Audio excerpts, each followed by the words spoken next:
Salam, hər vaxtınız xeyir. Mən Kompas Tədris Mərkəzinin fizika müəllimi Mehnaz İbrahimovadır.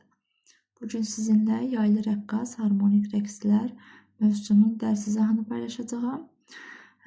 İlk öncə gəlin başlayaq. Görək yaylı rəqqas nədir? Yaylı rəqqas elastiklik yay və ona bağlanmış yükdür. Deməli, bir dənə yay çəkirik və ona bağlanmış yük. M kütləli yük. Bax, bu bizim üçün yaylı rəqqasdır. Yaylı rəqqas. Gəlin görək indi yaylı rəqqas necə rəqs edir? Onun periodu nədir? Tezliyi nədir? Dairəvi tezlik nədir? Bu haqqında məlumat verək.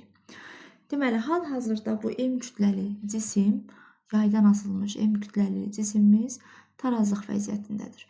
Gəlin bunu sizə yaxşı başa salmaqdan ötürü belə bir X ox çəkim. Baxın, bu M kütləli cisim hal-hazırda O nöqtəsində tarazlıq vəziyyətindədir. İndi biz bunu hərəkət elətdirib aşağıya və yaxud da yuxarıya doğru hərəkət elətdirsək. Məsələn, gəlin ilk öncə aşağıya doğru hərəkət elətdirsək. Bu cisimi aşağı dartsaq. Bu yay təxminən, məsələn, baxdaq ki, gəlsin çıxsın, bax bura. Bax, bura qədər bu yay uzanırmı? Cisim gəlir bura. Məsələn, bura deyək, mənfi xm. Yəni, O nöqtəsindən mənfi xm qədər uzaqlaşır. Daha sonra biz bu cisimi buradan bura kimi dartdıq. Mənfi xm kimi dartdıq. Sonra təkrardan biz bunu buraxsaq, bu nə edəcək? Yuxarıya doğru hərəkət edəcək. Təxmini bax bu nöqtəyə gedir. Təxmini bax bu nöqtəyə gedir, hərəkət edib, sonra təkrar tarazlıq vəziyyətinə qaytarır. İndi baxın, sual çıxır. Bəs bunu yuxarıya, aşağıya doğru biz onu dartdırıb hərəkət elətdirəndən sonra bunu öz əvvəlki vəziyyətinə qaytarmağa çalışan qüvvə hansı qüvvədir? Bu qüvvə elastiklik qüvvəsidir. Deməli, yaylı rəqqasda rəqsləri yaradan qüvvə elastiklik qüvvəsidir. Elastiklik qüvvəsinin biz ifadəsini bilirdik.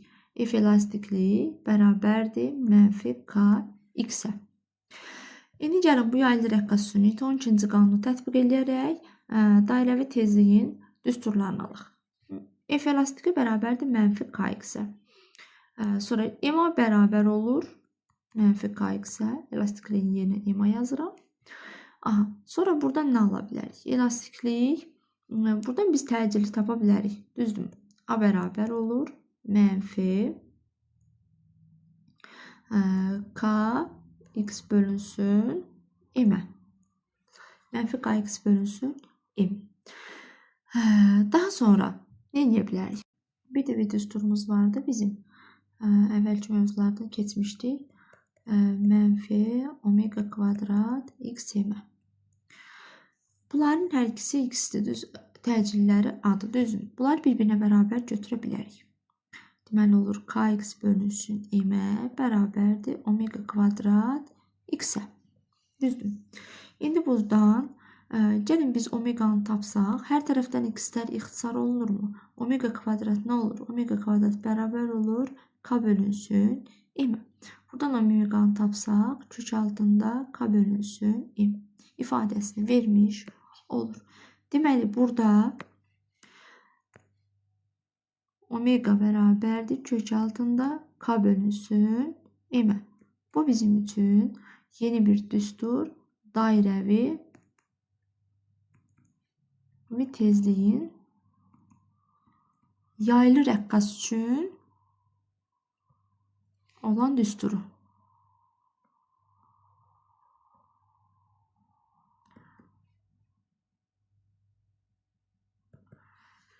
Omega bərabərdir kök altında K bölünsün M. Dairəvi tezliyin yaylı rəqqas üçün olan düsturunu tapaq. İndi artıq bizə bax bir düstur varsa, biz onun periodunda tapa bilərik, tezliyində tapa bilərik, dövr sayını da tapa bilərik. Necə tapırıq? Omega nəyə bərabər idi? Omega bərabərdir 2pi bölünsün T. Əvvəlki mövzularımızdan da bilirik omeganın bu düsturunu. İndi buradan T-ni tapsaq nə olur? T bərabərdir elir 2pi bölünsün omegaya. Eləmi? İndi omeganın yerinə gətirib bu ifadəsini yerinə yazaq. olsun 2 pi bölünsün kök altında k bölünsün m. Bu da beraber olur. 2 pi kök altında m bölünsün k'ya. Deməli, periyod üçün belə bir ifadə aldıq. T bərabərdir. 2 pi kök altında m bölünsün k. Bax, bu da bizə yaylı rəqqasın periyod düsturudur. Periyod düsturu. Bilirik ki, periyod tezlikdə periyodun tərsidir. İndi belə nü bərabərdir. 1 bölünsün t'dir. O zaman bunun tərsi olur. 1 bölünsün 2 pi kök altında k bölünsün m. Bunun tərsi. Bu da oldu. Yaylı rəqqas üçün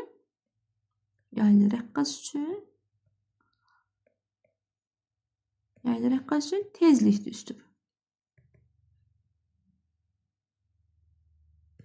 Yaylı rəqqas üçün tezlik düsturu. Bir də omeganın belə bir ifadəsi də var idi. Omega bərabərdir. 2 pi m bölünsün t'yə. Buradan dövr sayını da alsaq, yenə n nəyə bərabər olurdu? M bərabər olurdu. Deməli,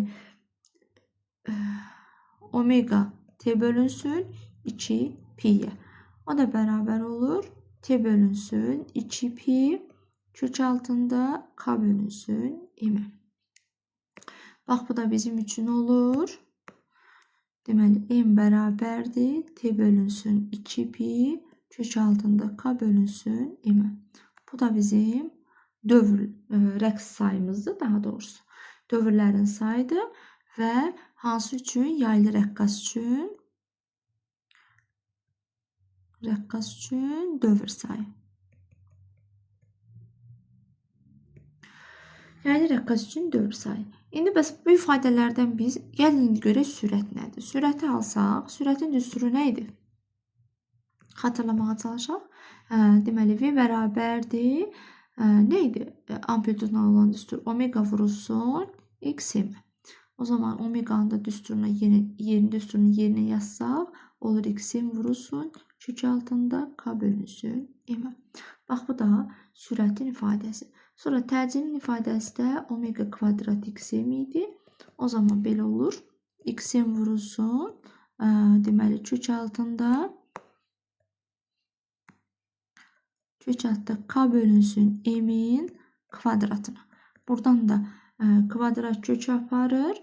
Olur xm vurulsun k bölünsün m. Bu da təcilin ifadəsidir. Deməli, oldu a bərabərdir. Xm vurulsun k bölünsün m. Bu da bizim üçün yaylı rəqqasda təcilin ifadəsidir. Gəlin bu düsturlara əsasən bunların qrafiklərində quraq. Yeni səhifə açdım. İndi yazaq. Birinci periyodunu yazaq. Deməli, t bərabərdir. Nəyə? 2 pi kök altında m bölünsün k'ya. Sonra n bərabərdir. 1 bölünsün 2 pi kök altında k bölünsün m. Omega bərabərdir. Kök altında k bölünsün m. Sonra sürət V bərabərdir. Deməli, kök altında k bölünsün m. Vurulsun xm. Təcil a bərabərdir. Xm vurulsun k bölünsün m. Gəlin indi bunların ayrı-ayrılıqda qrafiklərini quraq. Deməli, ilk öncə başlayaq nədən? Periyodun kütlədən asılılığı. Baxın, periyod kütlə ilə kök altı asılıdır. Deməli, hansı hal üçün? K bərabərdir konstant hal üçün. Bunu bilirik. Sonra periyod belə deyim, sərtliklə necədir? Periyodun ifadəsini çəkirəm, qrafikini çəkirəm. Periyod k ilə tərs mütənasib asılıdır. Uşaqlar, baxın, bu sizi çaşdırmasın. Onu bəzən uşaqlar deyir ki, ay nə bilim, kök altında tərs. Deyirlər, ay nə bilim, t k ilə kök altı tərsdir, nə bilim, kök altı düzdür. Belə bir şeylər yoxdur. Əgər bax, kök altında ifadədə sürət olarsa, bax M kökaltı ifadədir, düzdür? Kökaltı ifadənin qrafikidir. Amma K kökün altında olmağına baxma. Məxrəcdədirsə, deməli tərs mütənasibdir. Deməli T ilə K tərs mütənasibdir. Sonra gəlin indi baxaq tezliyə. Tezliyin qrafikini çəkirəm. İndi tezlik kütlə ilə necə mütənasibdir? Tezlik də, baxın, tezlik də kütlə ilə tərsdir, omega da kütlə ilə tərsdir. O hər ikisində də K sabitdir. Ona görə onu omegada yazıram. İkisi bir yerdə kütlə ilə tərs mütənasib asılıdır. Sonra gəlin görək indi K ilə netəriz. Nü K ilə bir də dairəvi tezlik. K ilə omega. Hər ikisi K ilə baxın kökaltı asılıdır. Deməli bu şəkildədir. K ilə asıllıqlardır. Sonra onu yadınızda saxlayın ki, nə period, nə tezlik, nə də dairəvi tezlik bunların heç biri amplituddan və zamandan asılı deyil. Gördüyünüz, bax, bu düsturların içərisində amplitud və zamanı görürsünüzmü? Görmürsünüz. Deməli, yaylı rəqqasda, üzr istəyirəm. Yaylı rəqqasda nə period, nə tezlik, nə dairəvi tezlik heç biri nə amplituddan, nə də zamandan asılı deyil. Bax, bu şəkildə olacaq qrafiklər. Gəlin indi sürətin qrafiklərinə keçək. Deməli, sürətimiz nə idi? Buradan aşağı çəkin. V bərabərdir kök altında K bölünsün M-ə. Qrafikini çəkək. Deməli, V M-lə tərs mütənasib asılıdır. Hansı hal üçün? X-im konstant hal üçün. X-im bərabərdir konstant. Yəni, sabitdir. Sonra K ilə kökaltı asılıdır. V-in K-dan asıllığı kökaltı asılıdır. Yenə amplitud sabit. Amplitudun sabit qiymətində. Konstant. Sonra təcirə keçək. Təcil kütlədən necə asılıdır? Tərs asılıdır. Hansı hal üçün? X-im konstant üçün. Sonra təcil K ilə necə asılıdır? A-nın K-dan asıllığı. Görürsünüz, təcil K ilə düz mütənasib asılıdır. Bu şəkildə yazırıq.